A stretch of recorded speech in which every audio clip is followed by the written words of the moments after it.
জনপ্রতিনিধি মন্ত্রী এবং তিনি একজন বিশিষ্ট শিক্ষক। আমার মনে হয় এরকম একজন সিনিয়র লোক তার এইসব পরিচিতির বাইরে চলে যাচ্ছে।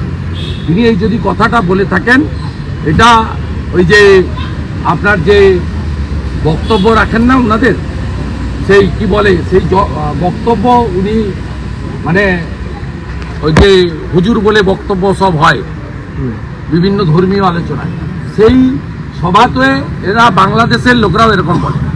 মৌলানা যারা আসেন এখানে তারা বলেন যে আমরা প্রয়োজনে 12টা নেব, ওদের হাতে পারমাণবিক বোম আছে আর আমরা জনবিস্ফোরণ করে উড়াইয়া দেব।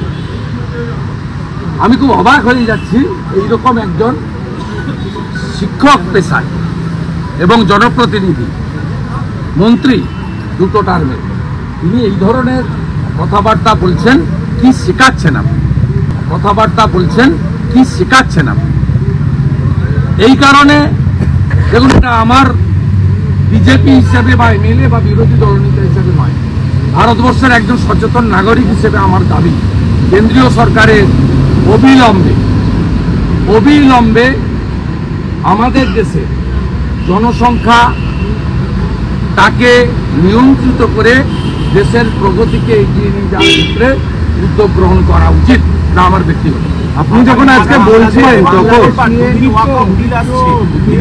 ওয়াকফ বিল আসছে না, প্রস্তাব ওয়াকফ বিল আনার অধিকারই নেই। এরা যেগুলো করছে সব অনধিকার। সোমবার দিন আমাদের এমএলএ অংশগ্রহণ করবেন। সোমবার আমি বনগাঁতে থাকবো বিক্ষোভে।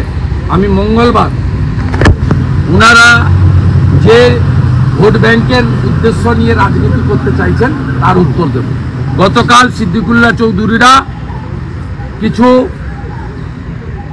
ধর্মীয় শিক্ষা প্রতিষ্ঠান থেকে 18 বছর হয়নি এমন ছেলেদেরকে নিয়েছে কলকাতার বুকে এমন গরম গরম কথা বলেছেন, তাতে আইন শৃঙ্খলা অবনতি হতে পারে।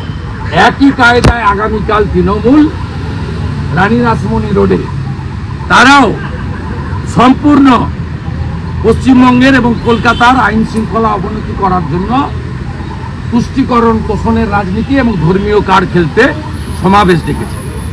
এই সোম মঙ্গলবারের অযৌক্তিক এবং ক্ষমতা বহির্ভূত প্রস্তাব, যা রাজ্য সরকারের এখতিয়ারভুক্ত নয়, যখন জয়েন্ট পার্লামেন্ট কমিটিতে আন্ডার কনসিডারেশন ফাইনাল রিপোর্ট পার্লামেন্টে প্লেস হয়নি, তখন এই ধরনের উদ্দেশ্য নিয়ে প্রস্তাব আনা এবং তার উপরে ভোট ব্যাংকের রাজনীতি করে বক্তব্য রাখা, এটার উদ্দেশ্য কেবলমাত্র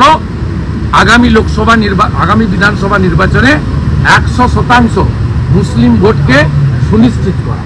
মঙ্গলবার আমি এবং আমার সাথীরা সোমবারও বলবেন, আমরা এর সঠিক জবাব উত্তর দিয়ে দেব।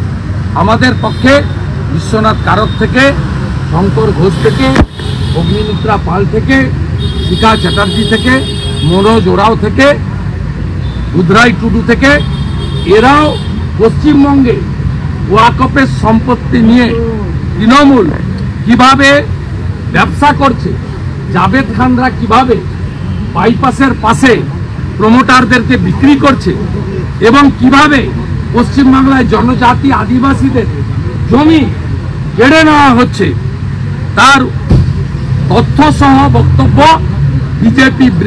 বিজেপি এমএলএ ব্রিগেড বিধানসভায় দেবে। মঙ্গলবার আমি দেব। সকল সেকুলার পার্টিগুলো তারা বাংলাদেশের সংখ্যালঘু বলছে, হিন্দু শব্দটা ব্যবহার করতে তাদের যেন আপত্তি রয়েছে। তাদের এগুলো সেকুলার পার্টি নয়, এগুলো কমিউনাল পার্টি। যেমন সিদ্দিকুল্লাহ চৌধুরী চীনকে দেখান, সিপিএম সেই মতো বাইরের লোককে দেখান। ভিয়েতনাম আমার নাম তোমার নাম, প্যালেস্টাইনে বোম পড়লে মিছিল হয়, বিমানবাবুর মতো বয়স্ক মানুষকেও হাঁটতে দেখা যায়, মৌলালি থেকে হাঁটেন, শুরু করেন হাঁটা। এখন মুখে বন্ধ, মুখে খুলুক, একমাত্র রাষ্ট্রবাদী ভারতীয় জনতা পার্টি রাস্তায় আছে, অন্য কেউ নেই। আগামীকাল দুটো বড় মিছিল হবে, একটা যাদবপুরে আর একটি বারাসাতে। বলছি নকশাল বাড়িতে এমন জিনিস উদ্ধার হলো যেটা পারমাণবিক বোমার সঙ্গে যুক্ত। এ রাজ্যে তাই পাওয়া যাবে। তৃণমূলের এর আগে খাড়গড় বিস্ফোরণ হয়েছিল, সিদ্দিকুল্লাহ চৌধুরী কি বলেছিল স্মরণ করুন।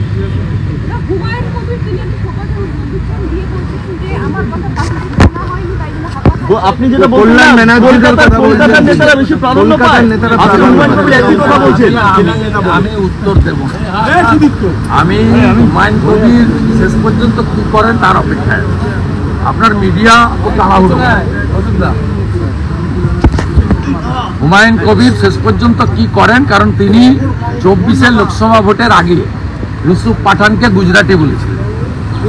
তারপরে ভাইপো ডেকে ওকে আর নিয়ামত থেকে টুপি করিয়ে দিয়েছিল, পরের দিন ধাই করে নামতে নেমে পড়েছিল।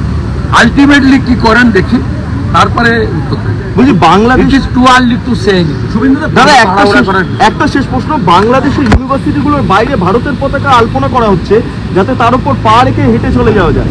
আমি প্রণাম করি ডাক্তার ইন্দ্রনীল সাহাকে। তিনি বলেছেন আমার দেশ আগে রোজগার পরে। ভারতীয় পতাকা পদদলিত হয়েছে। আমি বাংলাদেশের রুগীদের চিকিৎসা করব না। আমি গোটা ভারতবর্ষের ডাক্তার সমাজ, ব্যবসায়ী, ভারতপ্রেমী নাগরিককে সম্পূর্ণভাবে বাংলাদেশিদের বয়কট করার জন্য অনুরোধ করব।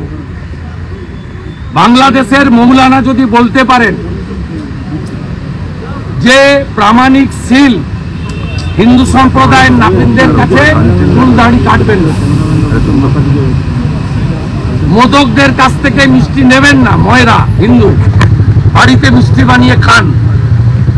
আমিও এখান থেকে ভারত প্রেমীদের বলতে চাই, রাষ্ট্রবাদীদের বলতে চাই, কড়া উত্তর দেওয়ার সময় এসেছে। কড়া উত্তর দেওয়ার সময় এসেছে, এটা মুখে নয়, কার্যক্ষেত্রে এমন উত্তর দেন যাতে আজকের বাজারে 150 টাকা পেঁয়াজ, 100 কোটি টাকা আলু, এটা যেন পাকিস্তানের মতো 1000 টাকা লিটার পেট্রোল আর 400 টাকা কেজি আটা, 400 টাকা 1 কেজি আটার দাম 400 টাকা, পাকিস্তানের মতো অবস্থা। বড় বড় কথা, বড় বড় কথা। ফারাক্কার উপর দিয়ে বিদ্যুৎ না গেলে 80 জায়গা এক্ষুনি অন্ধকার, 80 জায়গা অন্ধকার হয়ে যাবে এক্ষুনি যদি ঝাড়খণ্ড থেকে উৎপাদিত বিদ্যুৎ ফারাক্কার উপর দিয়ে গেছে, এক্ষুনি যদি ভারত থেকে বন্ধ হয়।